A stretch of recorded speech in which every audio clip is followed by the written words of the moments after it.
See the glory, great things he hath done.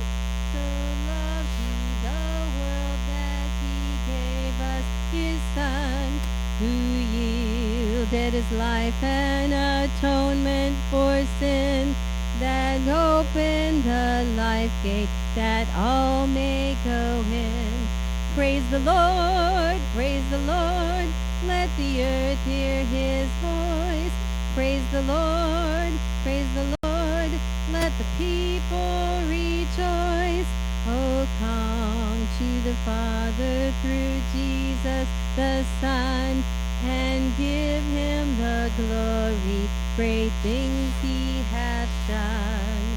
Oh, perfect redemption, the perfect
Well, good morning, everyone, and welcome to Christ Church First Service.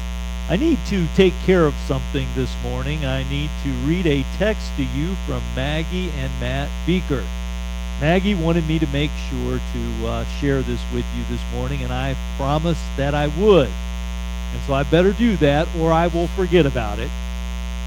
Because I do things like that. I forget stuff. The Beaker family praise report on Wednesday, October 30th, 2019, 7:30 a.m. Our son Ezekiel Beaker was born at 5 pounds, weighing in at 5 pounds and 7 ounces and 19 inches long. We just want to say thank you to each and every one from our hearts for being there for our family. Sorry we couldn't make it today because Ezekiel had some breathing issues when he was born, and he is doing much better each day. So let's see. So we just double check to make sure to wait until he goes back to the doctors on Monday to see if they continue, if his breathing continues to improve after his hospital checkup goes well. And so we didn't want to wait another week to thank everyone, since you all did so much and are just so excited to share the news with you all again. Thank you so much. Looking forward to seeing you all at church soon. Thanks to Beaker family. So I wanted to make sure to give that announcement. Again this morning, welcome to Christ Church First Service. We are glad you are here with us today. We're going to be talking about God's amazing love. You cannot talk too much about God's love. Amen. You cannot talk too much about God's love. As you know, our theme for this year is living the dream, living to love and loving to live. And we have been talking about how it is that God's love inspires us, moves us, empowers us so that we might love others with the love of God. We are in 1 John chapter 2. We're going to begin in verse 28. 1 John chapter 2. John, inspired by the Holy Spirit, penned these words for us. And now, little children, abide in him. That's the idea, to live in him, to dwell with him, to fellowship him. That's another way of saying fellowshipping with him. That when he appears, we may have confidence and not be ashamed before him at his coming. If you know that he is righteous, you know that everyone who practices righteousness is born of God. Now, chapter 3, verse 1. Behold, what manner of love the Father has bestowed upon us. Say that with me. Behold, what manner of love the Father has bestowed on us, that we should be called children of God. Have you just contemplated how great that is? Just to think that God has called you his child. That's wonderful news, folks. That's great news. We are to look at, to consider, to behold what manner of love the Father has bestowed on us, that we should be called children of God. Therefore, the world does not know us. Why? Because it did not know him. Beloved. What a term of endearment, isn't it? Beloved. My loved ones. Think about it for a moment. God is calling you his tender loved ones. You're his beloved, the beloved of God. Now, we are children of God. Did you notice that's present tense? We are children of God. Not we will be children of God, or we were children of God. We are children of God. Therefore, the world does not know us because it did not know him. Beloved, we are children of God, and it has not yet been revealed what we shall be. But we know that when he is revealed, when he comes back again, we shall be like him, for we shall see him as he is. And everyone who has this hope, say that with me, and everyone who has this hope, that's you and I as children of God, everyone who has this hope purifies himself. It results in something. When we have this hope, when we realize and look at the love of God that he has for our lives, the result of that is that we purify ourselves just as he is pure. Let's pray. Father God, today we thank you for your word. We thank you for your living word, the Lord Jesus Christ, and we thank you that your word lives within us by the power of your Holy Spirit. John talks about it as the anointing that we have from you that teaches us. God, today we want you indeed to teach us. God, we want to look at your scriptures and we want to understand what your amazing love is. We want to look at it in all its beauty and all its detail. But God, not only do we want to look at your love, we want to embrace that love. We want to receive that love, and then we want to be able to give that love to others. God, today, thank you for those who have gathered here. God, I just thank you for the blessing of being able to share your love with others. God, today I thank you for those who have gathered to hear your word. I thank you that they've gathered today to build and to edify and to encourage each other. God, I thank you today that they've chosen to be here when they could have chosen to be anywhere today. And they've chosen today to be in your house. They've chosen to worship you. They've chosen today to serve you. And God, I just pray that you would bless us today. Bless us by transforming us by the power of your love through your Holy Spirit into the image of Jesus, our Savior. Lord, we love you.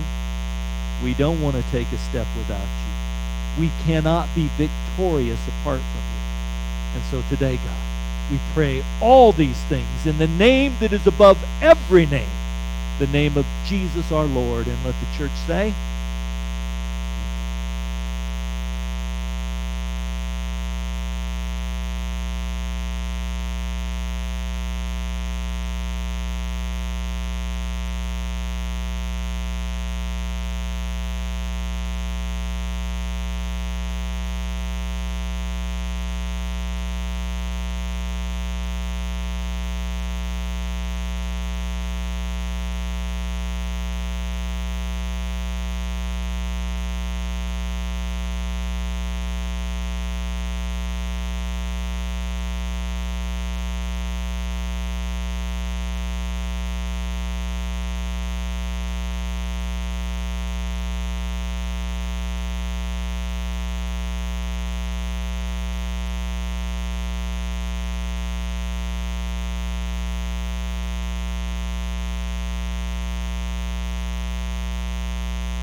Good morning. For the communion meditation,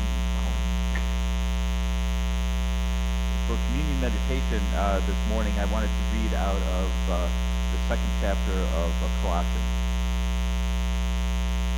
And now, just as you accepted Jesus Christ as your Lord, you must continue to follow him. Let your roots grow down into him, and let your lives be built upon him. Then your faith will grow strong in the truth that you were taught, and you will overflow with thankfulness.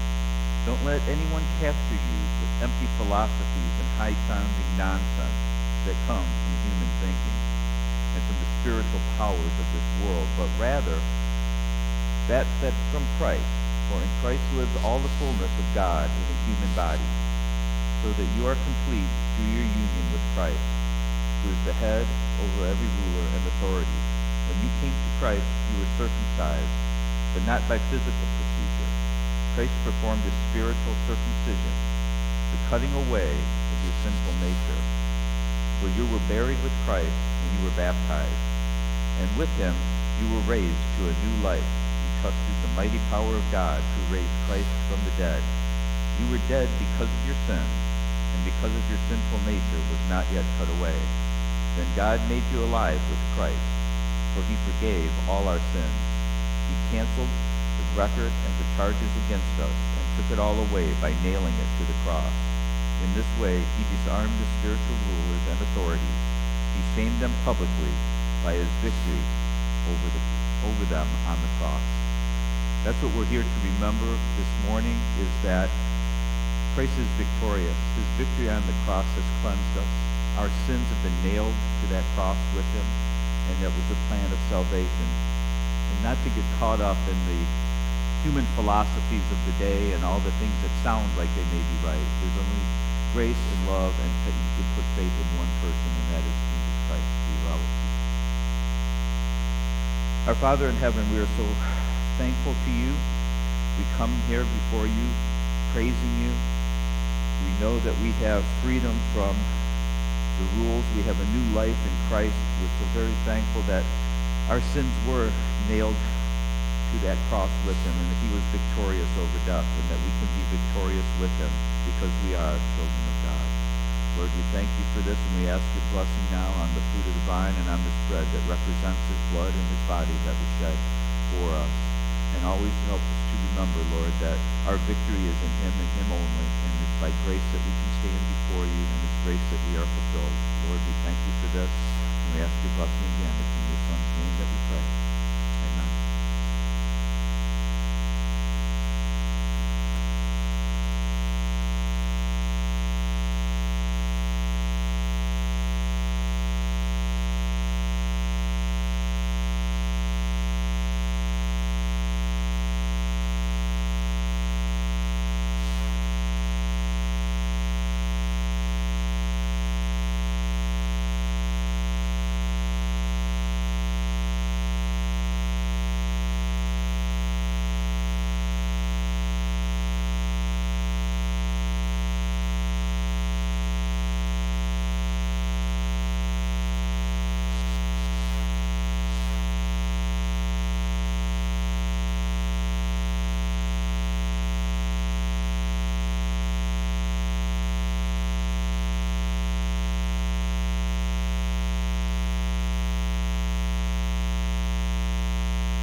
we have come to a time in our service where we have the opportunity and the honor to be able to give back just a small portion of what the Lord has blessed us with.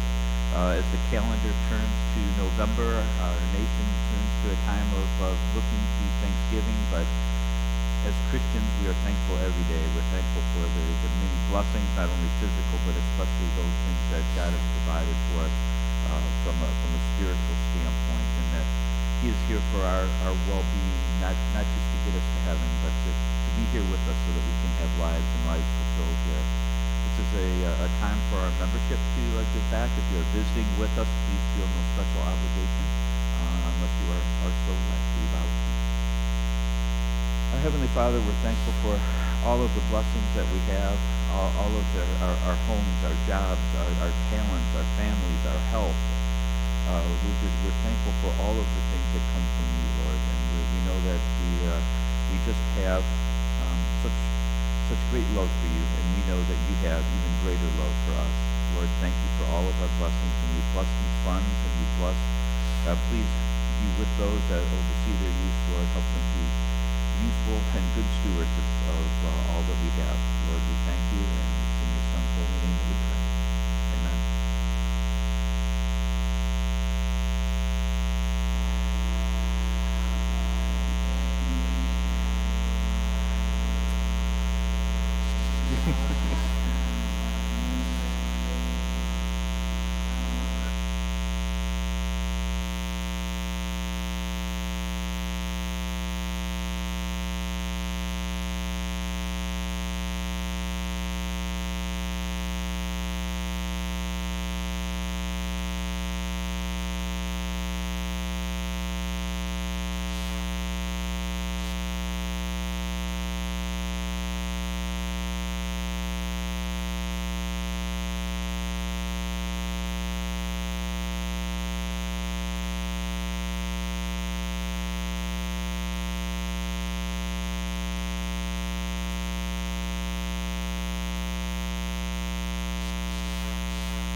Amen. And again, welcome to Christ Church First Service.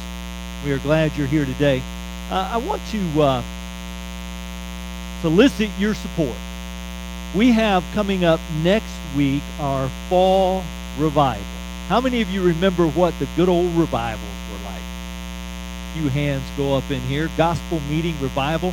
We're not always sure what to call these things anymore as to what fits for the society of today, but we're calling it our fall revival.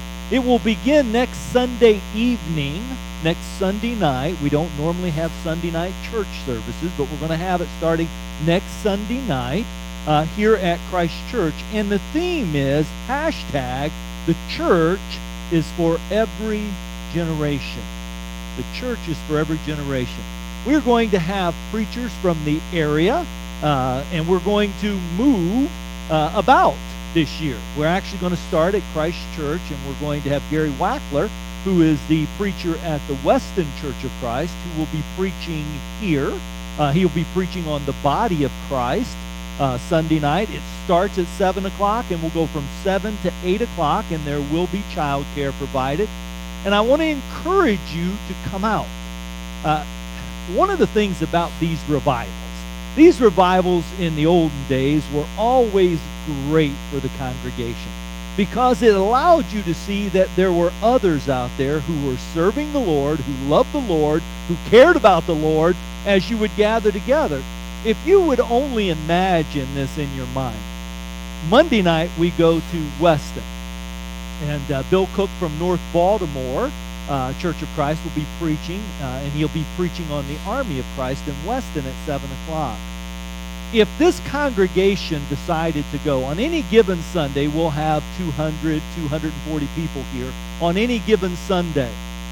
If we decided to go on that day to Weston, just this congregation would make it filled on that day.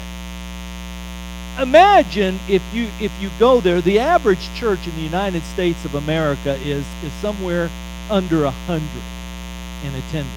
And many of the congregations in our area are smaller than that. They might have 60 people on a Sunday, 70 people on a Sunday.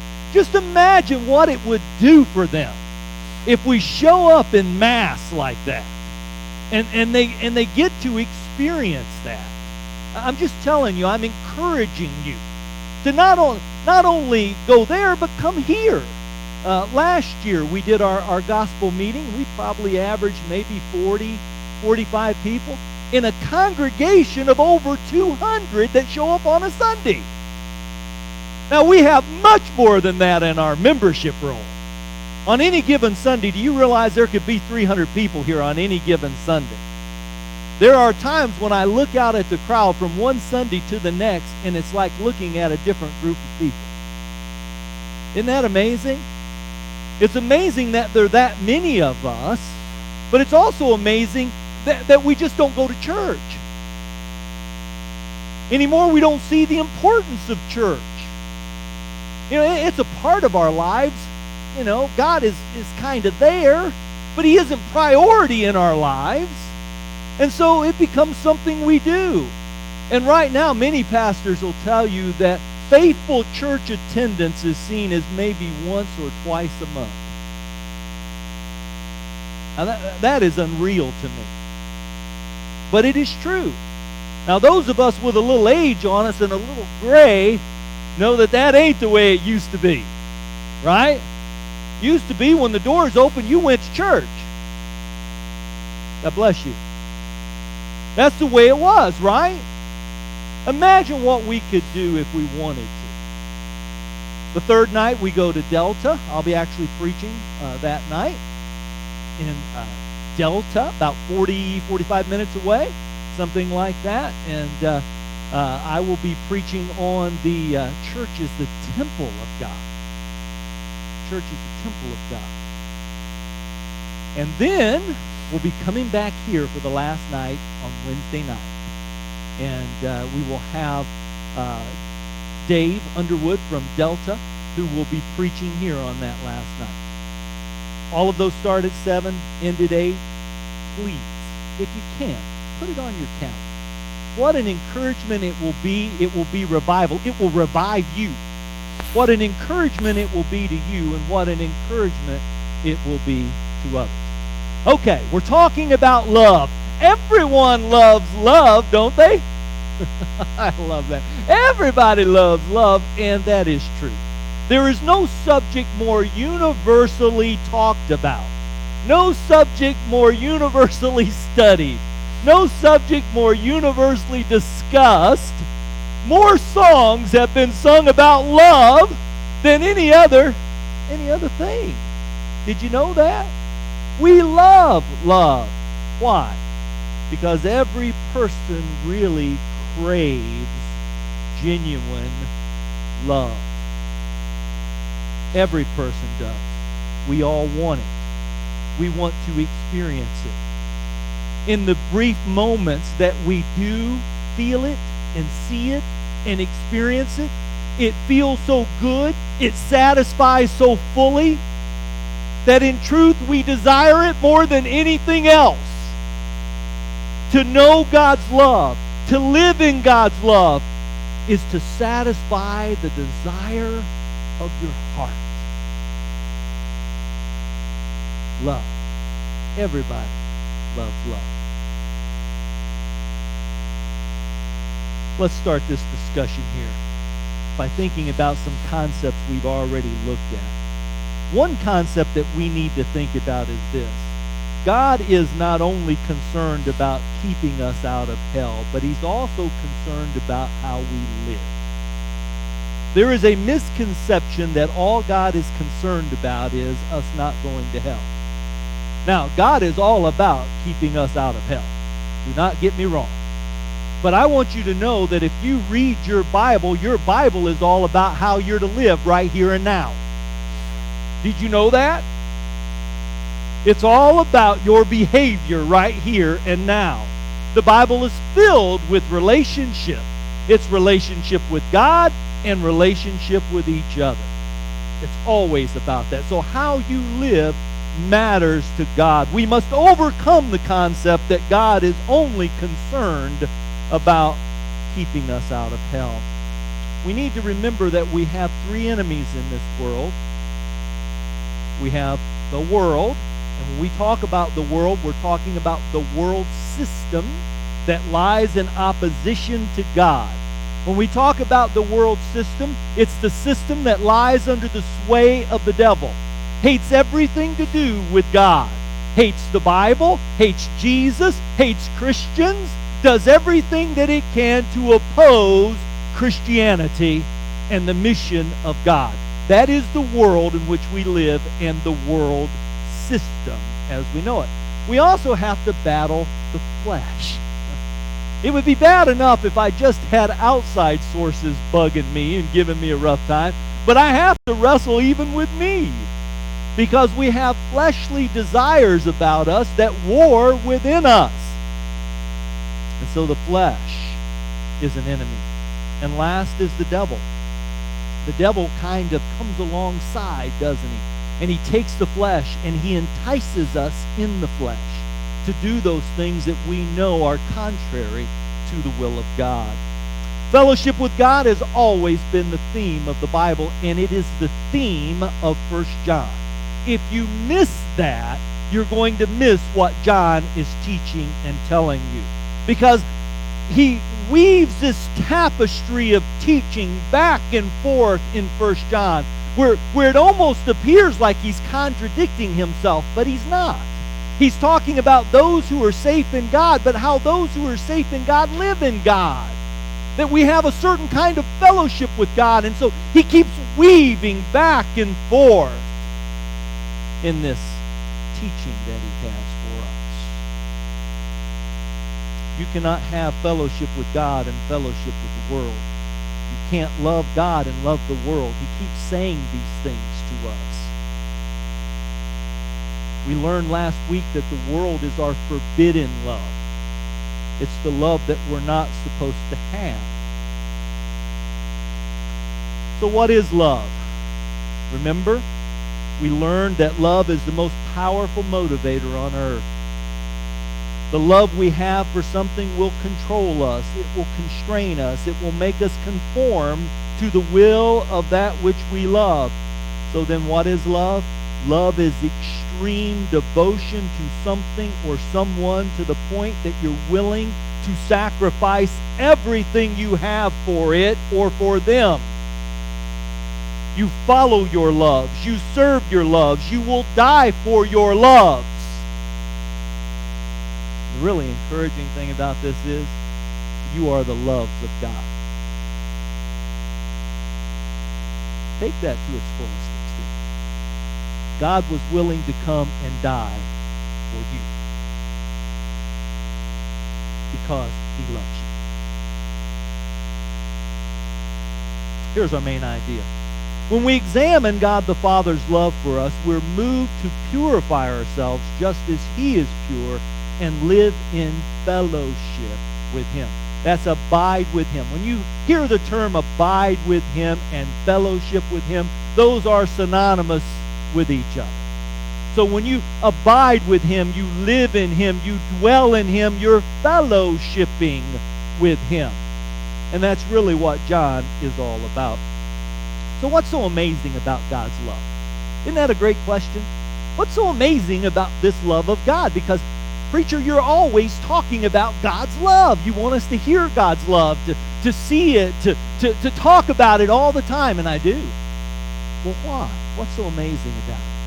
Notice what John says here in this passage. He says to behold, to look at, to examine the manner of God's love, how it's been bestowed on us. Other translations would say how it's been lavished on us, his love. See, John is inviting us to examine this love, to behold it, to look upon God's great, amazing love again for ourselves anew. In other words, John is inviting us to contemplate, to study, to meditate on God's love in all its beauty. I got up this morning thinking about God's love and how much he loves us and cares for us, and being able to share that this morning with you. See, God's love is a different kind of love than the world offers. The world offers something that is fake. It's not the genuine love. God offers to us genuine love. God's love is not of this world. John says to observe the manner of God's love. The word manner means there is nothing like this. It is out of this world. It's alien to this world. Think about it like this. It's what the disciples said. Remember when Jesus was with them and he was there in the boat with them, and they had this great storm in Matthew chapter 8. And he's asleep on a pillow in the boat. And they go and wake him up and they say, "Master, don't you care? We're about to perish." And he gets up and he says, "Peace, be still." And the wind and the waves stopped. Remember that story? Isn't that a great story? They looked at each other and they said, "What manner of man is this?" Same word. What does that mean? He's like no other man. He is alien to this world. He's foreign. There is no one like him. Who commands the wind and the waves? And the scripture says they were more afraid of him than they were the storm. Right?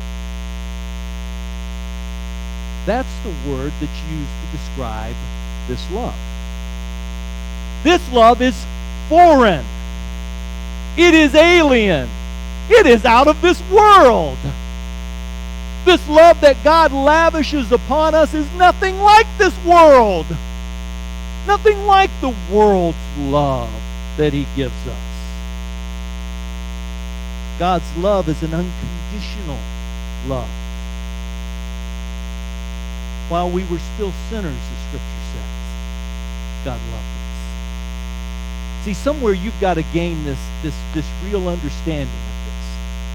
that God does not love you because you deserve it. You don't. And I know that's crushing to some of us. My mama told me I was the best. And I know it's crushing to sometimes have to realize that. But it isn't that you were the most special in the room. As a matter of fact, we know with Israel, and that's a picture of us, they were not the most special. They were the least. He didn't choose them because they were the best. He chose them because they were the least. God's love is unconditional in that while we were still sinners, Christ died for the ungodly. God's love is all powerful. The scripture is clear that God can do anything he wants to do through the love that he has for us. He can do more than we could ever think or imagine, is what the scripture says. Ephesians chapter 3, the Apostle Paul said, I pray that from the glorious, unlimited resources, that from his, that's God's, glorious, unlimited resources, he will empower you with inner strength through his Spirit. Then Christ will make his home in your hearts as you trust in him. Your roots will grow down into God's love. Did you hear that? What do you need to be rooted and grounded in? God's love. You say, preacher, you talk about love all the time. I do. Why? Because I want you to be rooted and grounded in his love. I want you to know what moves me, what compels me, what causes me to live the way I live is the love of God.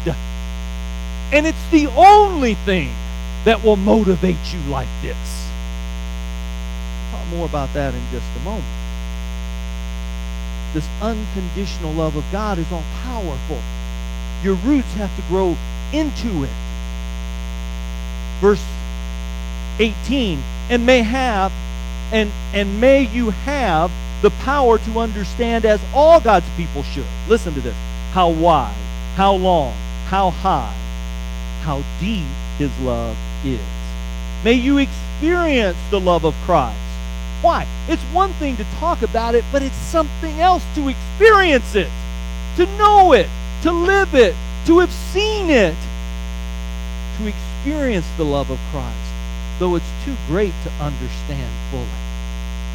Then you will be made complete with all the fullness of life and power that comes from God. Now all glory to God, who is able through his mighty power at work within us to accomplish infinitely more than we may ask or think, is what he says. Well, how is that? By the power of God's love. Amazing. God's love is not just given to us, but it's lavished upon us. It's heaped upon us. It's overflowing. Why is it important to continue to tell you about God's love, his great love? Because the more you realize how much God loves you, the more you will love him. Hear me on this. The more you love him, the more you will serve him. The more you serve him, the more you'll realize he's worthy to be served. That's why we keep preaching and teaching the love of God.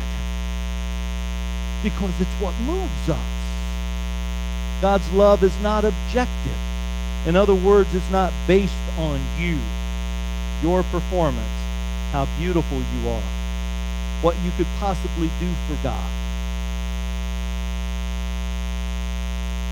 No, it's subjective. God's love is based on God's nature. It's who he is. Remember, we love him because he first loved us, not the other way around. In addition to this, we would not know love apart from God. Remember, God's love is all powerful. God's love is unconditional. God's love's without limit. All these things are true. And if they are true, and they are, then the fact that God wants us to love others with the same love means something. It means the only way for us to love in this way is if indeed we are children of God. As a matter of fact, I would suggest to you that one of the signs of whether you're a child of God or not is what John's talking about, is if you can love like this. Because people of the world can't love like this. This is a different kind of love.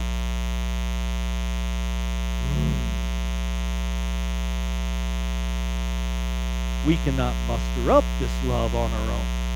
It has to be first given to us by God before we can give it to others. Remember, the love of God is not of this world. It's foreign. It's alien to this world. It's a love that only God has, and He must bestow on us so that we can give it to others, or we won't be able to. Never is God's love more clearly seen than in the cross of Christ. The truth that God became human, that He might die for the sins of all humanity, is where love is most clearly on display. That's why we can never exhaust the teachings of the cross, because in the teachings of the cross lie the love of God on full display for all people to see. That's why we're always teaching and preaching the cross. We have to examine the truth of God's love, that we are children of God. If all we had said this morning to you was how great God's love is and the fact that you are a child of God, that would be enough. It'd be all you need. He says that He has lavished His love. Behold what manner of love He has for us, and that we are called the children of God. And that is what you are, a child of God. What does it mean that God loves me enough to declare us as His children? This means that we get all the benefits of being a child of God. We are sinless in the eyes of God, without fault. I want you to think about something here for a moment. I had the pleasure of going up and seeing little Ezekiel. He is a darling, by the way. Hopefully you'll get a chance to meet and see him soon, but he's just gorgeous. I know you're not supposed to say that about boys. He's handsome. But let me tell you something. Ezekiel is just like every other baby in this respect. This baby lies there and really just wants to be served. Come on now, stay with me on this. I know, they're cute, they're beautiful, they are. But I want you to think about, those of you who are parents, think about your love for your child. As that baby who now came into the world lies before you as a mother, you will die for that baby. You will serve that baby. You will lose sleep for that baby. You will sacrifice eating for that baby. You will sacrifice everything you have and are for that baby. And I'm going to tell you the truth about it. Right now, as a baby, that baby doesn't even love you back. We get excited when it has a little air bubble and then smiles, don't we? Right? Isn't that funny? But that's the truth, isn't it? Because the love that you have for this baby isn't based upon what this baby does. It isn't based upon your observation of this baby. It's based on the fact that you love this baby. Are you following me on this? This is the love of God. You're His baby. Everything you do is beautiful to Him. And if you'll ever grab that concept, if you'll ever understand it, you'll live for Him. Because then you begin to see how much He truly loves you. We're co-heirs with Christ Jesus because we're children of God. You realize that? Joint heirs with Christ to the riches of God is what the Scripture says. Jesus is not ashamed to call us His brethren. All the riches of our Heavenly Father are at our disposal. We will live forever because God has lavished His love on us and called us His child. That's what John is saying. And guess what? There's more. We have a heavenly body coming. We're waiting for the resurrection of the dead. We know that when Jesus comes back, we'll be like Him. There are things we know right now, and there are also things we don't know right now. Paul says in 1 Corinthians 13, he says, love never fails. But where there are prophecies, they will fail. Where there are tongues, they will cease. Where there's knowledge, it will vanish away. For we know in part, we prophesy in part. But when that which is perfect has come, then that which is in part will be done away. When I was a child, I spoke as a child, I understood as a child, I thought as a child, but when I became a man, I put away childish things. Now listen to what he says. For now we see in a mirror dimly, but then face to face. Now I know in part, but then I shall know just as I am also known. See, the question then comes, well, what kind of body will we have, God? Will we know people in heaven? Could I lose my salvation once I get to heaven? You know, I'm the type of guy that does some pretty dumb things, right? Is there a chance that I might get to heaven, Brian, and then do something stupid, and they're going like, we made a mistake with this one?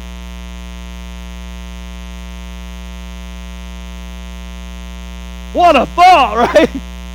So could I get up there and get in and then lose? We're going to talk about that next week. I'm going to save that for you. There's just too much to unpackage right now of that. So if you've wondered what happens, what we know from Scripture when we die, come back next week. We'll talk about those things. We'll answer those questions. Please stand. Praise team, come on up. See, when we examine the effect of God's love, it is what motivates us to purify ourselves. So here's the question today. Has God's love changed you? See, the question is never whether God loves us or not. The question is, do you love Him? Has His love changed you? Because I want to tell you something. That's what John says. John says, everyone who has been born of God lives for God. Because that love changes. This morning, have you ever given your life to Jesus? Have you experienced what that love is? See, if you've not done that, then you're not a child of God. If you're not a child of God, then you're still in the dark. But that can change today. Today can be the day of your salvation. So I want to encourage you. If you don't know Jesus, come today. Experience a love like you've never experienced before. Because it's the love of God. Won't you come while we stand and sing?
All right.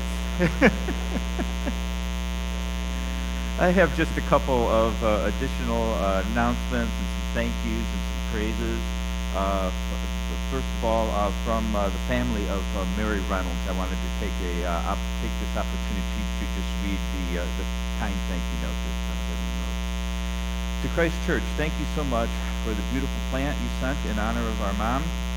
That was such a very thoughtful thing to do, and she would have loved it. We felt all your prayers, and they gave us such comfort, especially Mom. To Pastor Doug, Bill, Sherry, Ron, and Lisa Smith, we will be forever grateful for the time that you spent accompanying our mom and us. We love you all. I have a prayer request also from Rick Rowe for Jan, as she has been suffering headaches for the last 4 days or so, and so we pray for a quick recovery for that. And then also a praise for Caleb. I guess from understanding with talking with the Smith family that he's just been a miracle to be able to survive a horrendous motorcycle accident and all of the complications that have gone on, but he is on the road to recovery and still has a ways to go, but he's with us, hanging in there and doing better each day, so we're very, very thankful for that. A couple of announcements. The Thanksgiving feast is fast approaching, and so from Chris and Renee, they are in need of about 9 more turkeys and 20 desserts. So we still have a ways to go in terms of our turkeys and desserts for that. We also have a few people that would be able to donate turkeys, but will need help baking them. So if you can at all fill in for that, even if you don't provide a turkey, if you can bake one, that would be great. Please let Renee know if you can help. And the sign-up sheets for that desserts, the turkeys, everything is in the foyer outside there. So, yeah. And I also have one announcement from Shelley and myself, is that we have a 65-inch TV, a bit older technology, not ancient, but older. It still works very well, and we'd love to give it away if somebody wants to give it a home. So come see Shelley or myself if you're interested in that. Any other announcements?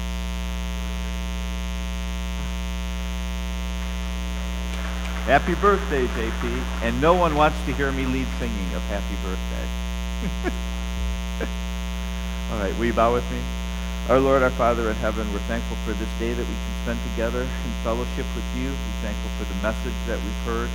Lord, we're thankful for, especially for Jesus who provides that message, and is the Word of God. Lord, we ask your blessings now on Jan as she suffers through some headaches. I hope that those can subside over the next few hours to days. Lord, just keep her in your arms and support Rick and all of that. Lord, we're so very thankful for the wonderful, miraculous blessing that is Caleb's recovery and continuing recovery. We're just so happy for that, and I know that there's still a sense of anxiety, but give the family peace and comfort, and to know that you are indeed in control, as I know that they do, and they realize that.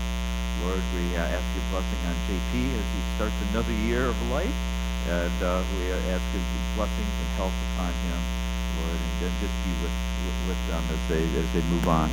Lord, we're so very thankful for our time here, and we're so thankful that we can call you our Savior, and it's in your name that we pray. Amen. Have a good week.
Hello.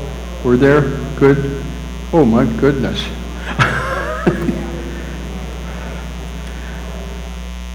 All right, we're going to start in 2 minutes.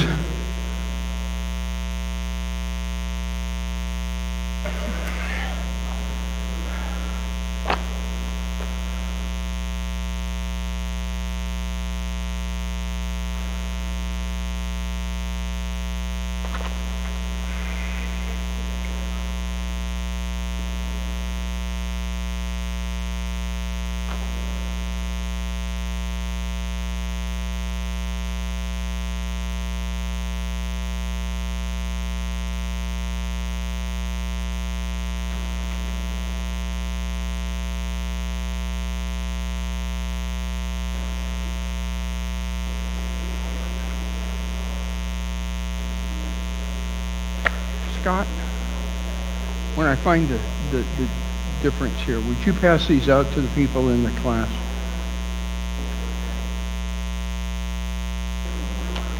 Two handouts.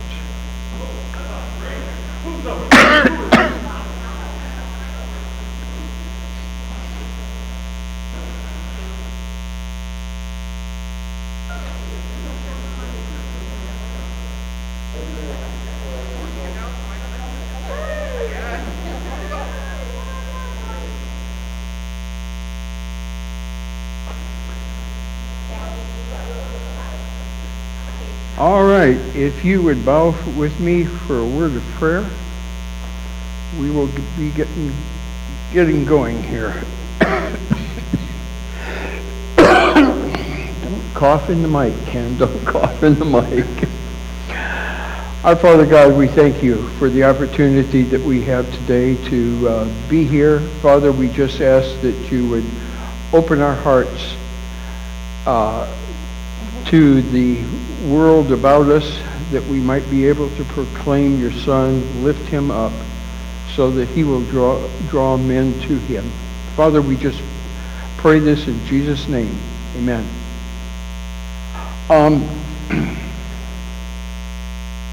It's been kind of I don't want to really say a humorous situation, but most of you know that my son Steve is the youth minister now at the Dunbridge Church, Dunbridge Bible Church. Last Sunday morning, about 8:30, he got a phone call from the preacher and said, "I'm sick.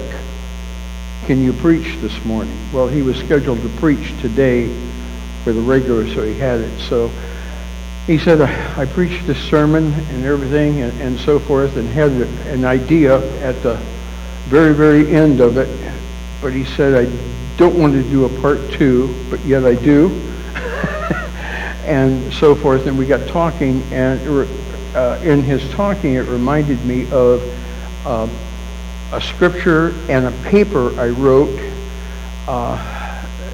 We lived in Lansing, Michigan for almost about 34 years, and we were highly associated with the Great Lakes Bible College, and they had some extended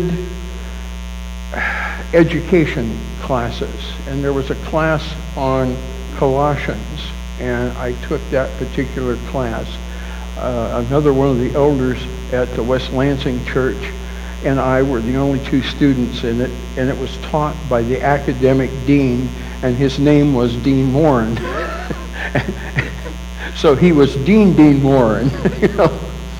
But I had to write a paper. We had to write 2 papers, 2 sermons, 2 Bible school lessons, and I say it that way because Wayne Rensberger said, I don't preach, I don't write sermons, but I do teach. So he says, I don't care what you want to call it, I want 2 of these things. And I selected a passage in Colossians, and I went to try, and Steve and I was talking, and I said, well, what are you thinking about for your second sermon? And he said, this and this, and I said, well, there's a passage that kind of fits this, because he ended with, we have to search out the will of God. Okay? And this was the paper, the sermon, the Sunday school class, whatever you want to call it, that I selected. And I want to read from two different scriptures. Same scripture, two different translations. First chapter of Colossians, verse 25. Of this, and this is Paul speaking, I was made a minister according to the stewardship from God bestowed on me for your benefit, so that I might fully carry out the preaching of God's word. Reading that, remember I said preaching and teaching are almost synonymous in the scripture. That is, the mystery which has been hidden from past ages and generations, but now has been manifested to his saints, to whom God willed to make known what is the riches of glory of this ministry among the Gentiles, which is Christ in you, the hope of glory. I based my paper on a different translation.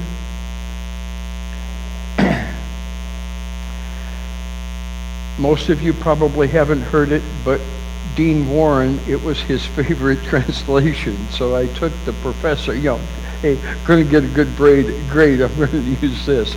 But I love the way that this is phrased. It says, "For I am a minister of the church by divine commission, which has been granted me in your interest to make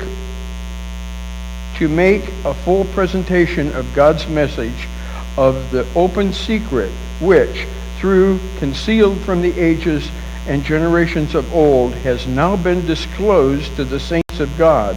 It is his will that they should understand the glorious wealth which this secret holds for the Gentiles. In fact, in the fact of Christ's presence among you as your hope of glory." That's James Moffat, a very, very highly educated person who did his own translation of the New Testament. What we are trying to accomplish by going to other people is this particular concept. What God wills for the life of every person on earth is that Jesus lives within them. And that's what we're trying to accomplish by some methodology. Now, you had two handouts, but I want you to go back to the handout that we did the week before. And did I pass out the second one of this chart? Yes, okay. Couldn't remember. Do you understand this chart? We've looked at this chart for 2 part Sundays. You didn't get one, did you, dear? There's one. Just a second. Here's the other. You probably have seen it. Like I say, it's been around for a long... Sue, do you have it? Okay.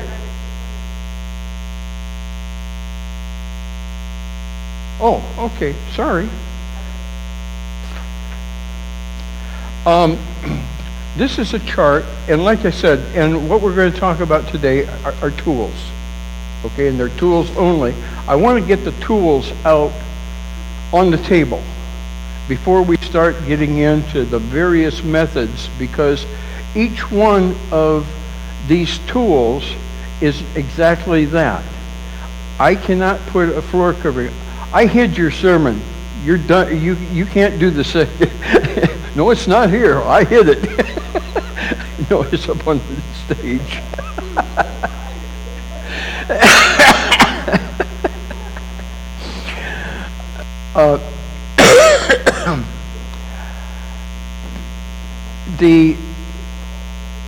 The tools in my profession, I have 2 sizable toolboxes. One of them's actually a tool bag for carpeting with all of the tools in it. And occasionally I have a son that will borrow a tool, and it seems like, yeah, no, you're not borrowing it, it's your husband. But anyway,